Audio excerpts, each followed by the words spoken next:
Hello and welcome to this session. This is Professor Farhat, in which we will discuss pushdown accounting. Now, to explain pushdown accounting, I will start with a simple example to illustrate the concept, then we'll move into the accounting because it's very important to see the big picture first. So let's assume you want to buy a PC and you bought it from your friend and you paid $2,000. Now, think of it, you are the parent company and your friend is the subsidiary. Now, your friend, to build that PC, it cost your friend $1,200. So your friend would record the PC as $1,200 because this is how much it cost your friend to manufacture, to put that PC together. But obviously they sold it to you for $2,000. Now, what would happen under the old rules? Under the old rules, you would report the new PC on your books for $2,000 and your friend will keep reporting the PC on his or her books for $1,200 historical cost. Now, why did your PC cost $2,000? Well, the value of the PC altogether went up. That's the reason why it's worth that much. Therefore, what we have to do then, we have to update our assets. So we're going to do what we called asset step up. What we do is we look at the individual items in the PC, we look at the GPU, the CPU, the RAM, and you realize that the fair market value of those parts separately are worth $1,700.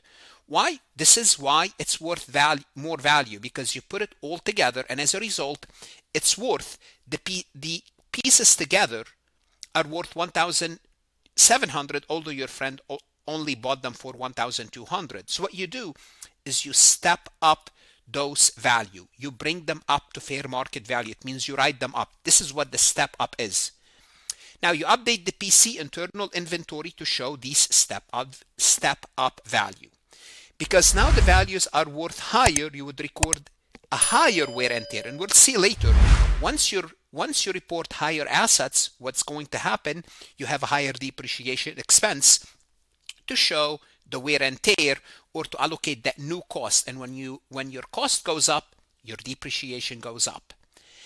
And any difference between what you paid, the $2,000, and how much it's worth, it's only worth $1,700 on the books for all these identifiable assets. The difference would be considered goodwill.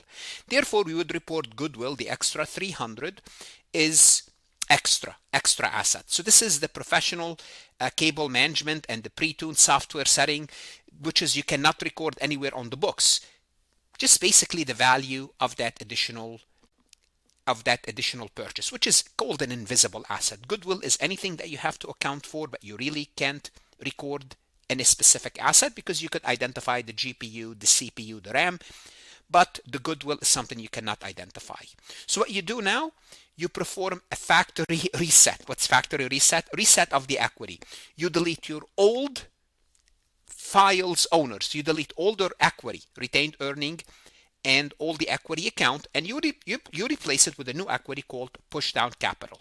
And this is basically an overview, very simple overview, but if you get the big idea here, then I think it's a good place to start. So simply put, you bought the new asset, you bought the new company, you report your company, as we know, on the fair value, but now what you do, you allow the other party to report the assets of this company at the fair value. And this is basically pushdown accounting in a summary, and the summary is here. You have the purchase price is the new baseline, you push down the value, the old historical costs are replaced with the fair value at the old company, and the old equity is erased. Now let's dive deeper into actually the accounting part of it, but this is the big idea. Let's go ahead and get started. Before we proceed any further, I have a public announcement about my company, farhatlectures.com. Accounting doesn't have to feel confusing or overwhelming.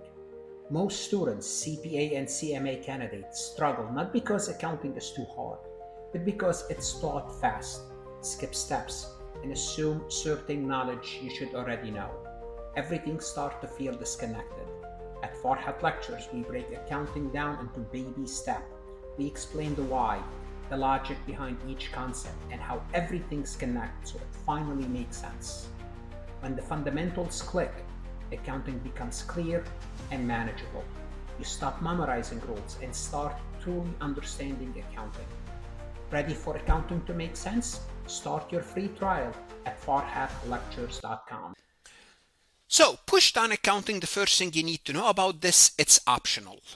It means the company can choose to report the push-down accounting, the push-down fair value to the subsidiary, or they don't have to.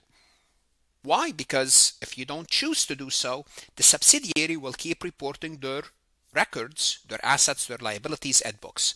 So pushdown is an optional financial reporting method where the purchase price paid by the acquiring company is recorded into a separate statement of the acquired subsidiary. This process allows the subsidiary to refresh, to update its books to reflect the step up, which is the fair market value established during the acquisition. Now, if pushdown accounting is not elected, remember, this is an election, the subsidiary maintains its historical cost but must still provide enough data in its notes for the users to reconcile its standalone. So the old method, if we're going to call it the old method, is you just keep everything on the books, which is this is what you learn normally. So you only use push accounting when the company chooses. It's optional, and that's very important to know. Now we have to follow certain rules under US GAAP in order to use this pushdown accounting. First, we have to have a change of control. This option becomes available whenever a change in control occurs. Like what? Once you have a majority, it means a control of the other entity. Now, when do you make this election? The election to choose pushdown accounting, they must be made during the first reporting period in which the control takes place. So if you want to use this, you have to plan ahead, says, yes, I'm going to make this purchase, I am going to control this entity, and I'm going to report this as pushdown accounting. Therefore, the subsidiaries will have to step up their assets and their liabilities. And this is a binding selection. Once the accounting method is chosen, the decision is irrevocable and cannot be changed later, obviously, unless you lose control of the entity. Now, there are many impact on the financial statement. When the subsidiaries apply pushdown accounting, it essentially undergoes a fresh start. Basically, they are revaluating their assets and liabilities at fair value. So assets and liability are remeasured. Every identifiable asset and liability is updated at a fair value recognized by the parent company on the date of the acquisition. So whatever the parent company does, the subsidiary would follow. They would copy them. So if the inventory went up in value, reported at higher value, if property, plant, and equipment are reported at higher value at the parent company, the subsidiary would have to follow, would have to report these new figures. Now, obviously, we know that when we make a purchase, oftentimes we have a goodwill. The goodwill is the price paid by the parent company that's higher than the fair value of the identifiable assets. That's what the goodwill is. Then, the goodwill, basically, as I said, it's an invisible asset. Asset, a number that you cannot attach to any specific asset, to a not identifiable asset.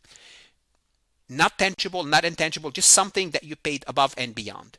You call it goodwill, and you would report this on the balance sheet. The subsidiary will have to do the same.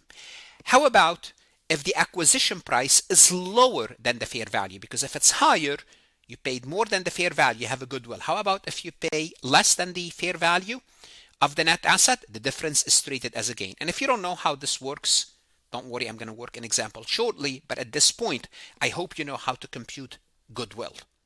Now, unlike the parent consolidated books, the subsidiary records this gain directly in APIC, additional paid-in capital, within the equity rather than on the income statement. And don't worry, we would look at an example to show you how. And we will have a new equity basis. The subsidiary cumulative revaluation impact are consolidated into a new equity account, specifically labeled pushdown capital. So what you do is the old equity of the old company, which is the subsidiary, is basically wiped out and is replaced by this new equity account. Now, the best way to illustrate this, as in everything, is to do what? Work in example. Let's take a look at an example. Let's consider Solaris Energy acquiring 100%.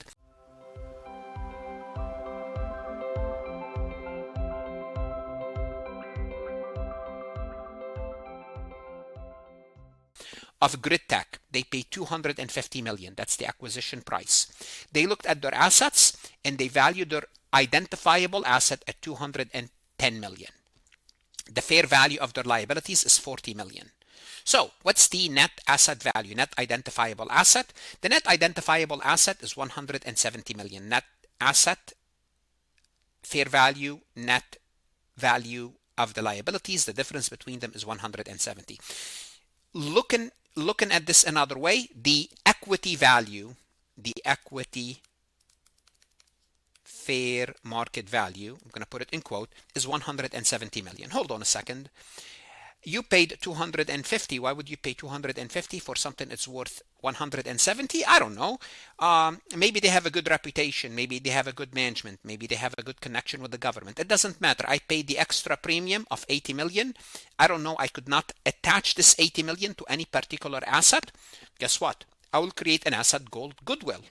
And the Goodwill is 80 million. It's the amount that I paid above the fair value of their net identifiable asset. And when we say net identifiable asset, it means assets net asset minus liabilities is the net asset, which is the same thing as equity. Assets minus liabilities equal equity.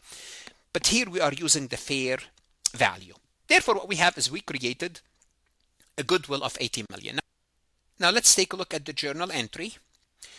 The election of pushdown accounting by Solaris will go something like this. They will debit the new asset at 210. Now, obviously, I combined all the identifiable, tangible, and intangible asset, but in the real world, you would list them: inventory, property, plant, equipment, so on and so forth. You would have to add the liabilities of 40, and the pushdown capital is 250 million. And what you do is you have to remove the old stocks, the old retained earnings, and we have to also remove the old accumulated depreciation because you are starting fresh. Starting fresh means the new assets will have no value and the new value will have no depreciation. Therefore, you have to remove accumulated depreciation of the old asset, So this is the entry. So therefore, the subsidiary will have the asset reported at 210 million going forward with a pushdown capital of 250. Now, we have to be aware when you make this selection, there are consequences. What are the consequences? Following the initial investment, the subsidiary must follow standard US GAAP, such as depreciating the updated asset value over the remaining useful life and testing for goodwill, impairment on regular basis. What does that mean? It means your new asset are at a higher value. If new asset are higher value, you're going to have a higher depreciation. So that's normal. And as a result, because the subsidiary's book value has increased while its tax basis remain at historical cost, the entity would recognize deferred taxes on these temporary differences. I'm not going to go into deferred tax asset, deferred tax liability, but the point you have to remember, there are consequences, and part of that consequences is you're going to have deferred tax liabilities. And here we are assuming that assets are going up in value because most purchases will do what? Will go up in value. When you buy something, you buy it because there's value, you paid extra. So the opposite could be true, but we're not going to work that example. But we'll work an example where you paid less, just to kind of show you what does it mean when we have a gain. Now, assume an acquirer buys a target company for 80 million. The fair value of identifiable asset is 130. The fair value of liabilities is 30 million. What's the net asset? What's the net identifiable asset? What's the net equity value of this company? 100 million. Hold on a second. 100 million is what they're worth on the books at fair value in their equity section, but we paid 80 million. We have a bargain. We calculate the bargain to be, you guessed it, $20 million. What entry do we make now? We debit the net identifiable asset fair value of 130. We have to credit the liabilities, the fair value of 30. The purchase price is the pushdown of 80 million. We have to remove the old common stock, the old retained earnings, and we credit additional paid in capital, bargain gain of 20.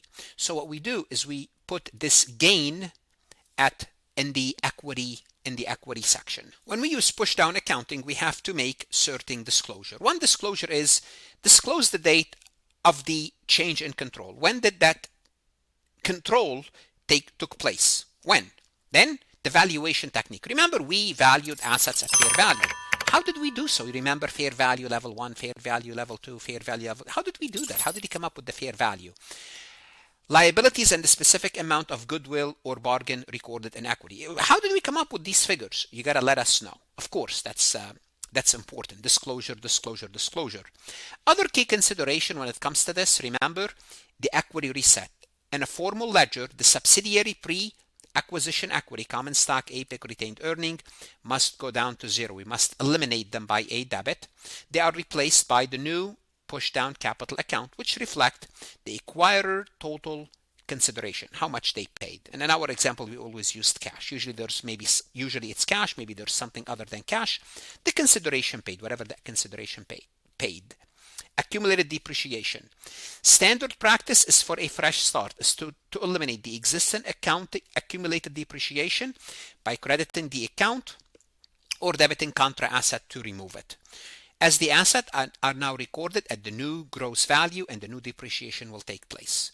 Now remember, in a formal sets of books, the 210 million that we put on the books will be broken down by inventory, equipment, so on and so forth, to identify them and depreciate them or amortize them properly if it's a patent or some intangible asset.